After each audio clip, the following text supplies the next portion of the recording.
എല്ലാവർക്കും ഒരു നല്ല നമസ്കാരം.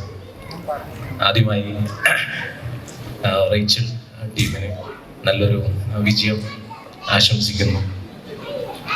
ബാദുക്കയുടെയും മഞ്ജു ചേച്ചിയുടെയും പടം, അതിൻ്റെ ഒപ്പം ഞാൻ ഇഷ്ടപ്പെടുന്ന കുറച്ച് ആളുകൾ അതിൽ വർക്ക് ചെയ്തിട്ടുണ്ട്.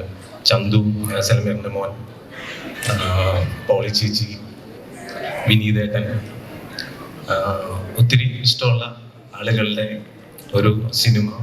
അപ്പം അതൊരു വലിയ വിജയം ആവണം. കാരണം അതിന് ശേഷമാണ് എൻ്റെ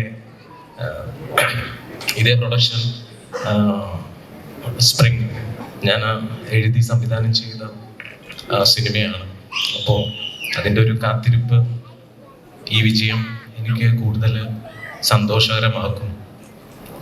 സ്പ്രിംഗ് മൂവിയെ കുറിച്ച് പറയുകയാണെങ്കിൽ എല്ലാ ജോലികളും കഴിഞ്ഞു, നല്ല രീതിയിൽ ചെയ്തു എന്നാണ് എൻ്റെ വിശ്വാസം. അപ്പോൾ അത് ഇനി പ്രേക്ഷകരിലോട്ട് മുന്നിലെത്തുമ്പോൾ ഇനി ബാക്കിയെല്ലാം അവരുടെ കയ്യിലാണ്. എന്നെ സംബന്ധിച്ച് ഹാപ്പി ആവുന്ന ഒരു കാര്യം, ഞാൻ പതുക്കയുടെ വീട്ടിൽ വെച്ചിട്ടാണ് ഞാൻ പതുക്കെയായിട്ട് സിനിമ കാണുന്നത്.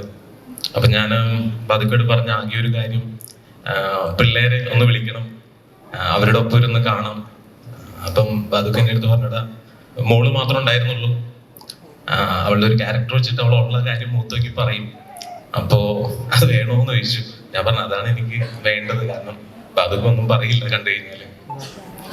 അങ്ങനെ ഞങ്ങളെല്ലാവരും ഒരു ഫാമിലി, പതുക്കയുടെ ഫാമിലി, ഞാൻ ഇരുന്നാണ് സിനിമ കാണുന്നത്. സിനിമ കണ്ടു കഴിഞ്ഞിട്ട്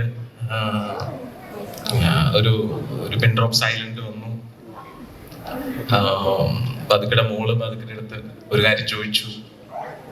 സത്യത്തിൽ അത് എനിക്ക് പറയാൻ പറ്റില്ല, കാരണം നമ്മളൊരു ഫാമിലി പോലെ ഇരുന്ന് പറഞ്ഞ ഒരു കാര്യമാണ്. പക്ഷെ എനിക്ക് ഏറ്റവും കൂടുതൽ സന്തോഷം എന്ന് പറയുന്നത്, ആ മോളുടെ ചോദ്യത്തിന് ഞാൻ അത്രയും നേരം ഞാൻ പതുക്കയുടെ ഫേസിൽ നോക്കിയിട്ടുണ്ടായിരുന്നില്ല.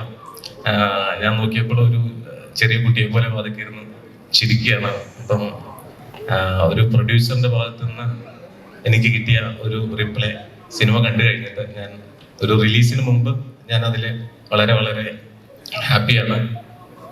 അതുകൂടാതെ ഞാൻ മുന്നിലിരിക്കുന്ന, ഞാൻ ചെറുപ്പം മുതൽ കണ്ട് ഇഷ്ടപ്പെട്ട് ഒത്തിരി ആഘോഷിച്ച സിനിമകളുടെ ഡയറക്ടേഴ്സൊക്കെ എൻ്റെ മുന്നിലുണ്ട്.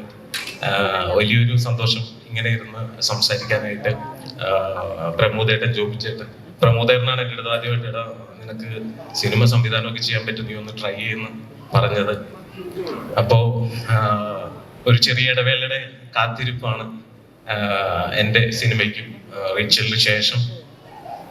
ആ കാത്തിരിപ്പിന് ഞാൻ കൊടുക്കുന്ന ഒരു രീതി എന്ന് പറഞ്ഞു കഴിഞ്ഞാൽ, നല്ല ചിത്രശലഭങ്ങളെ നമ്മൾ തേടി പോകേണ്ട ആവശ്യമില്ല.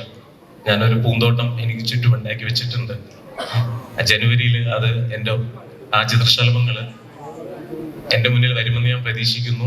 എല്ലാവരുടെയും അനുഗ്രഹം ഉണ്ടാവണം. വളരെ സന്തോഷമായിരിക്കും. Thank you so much.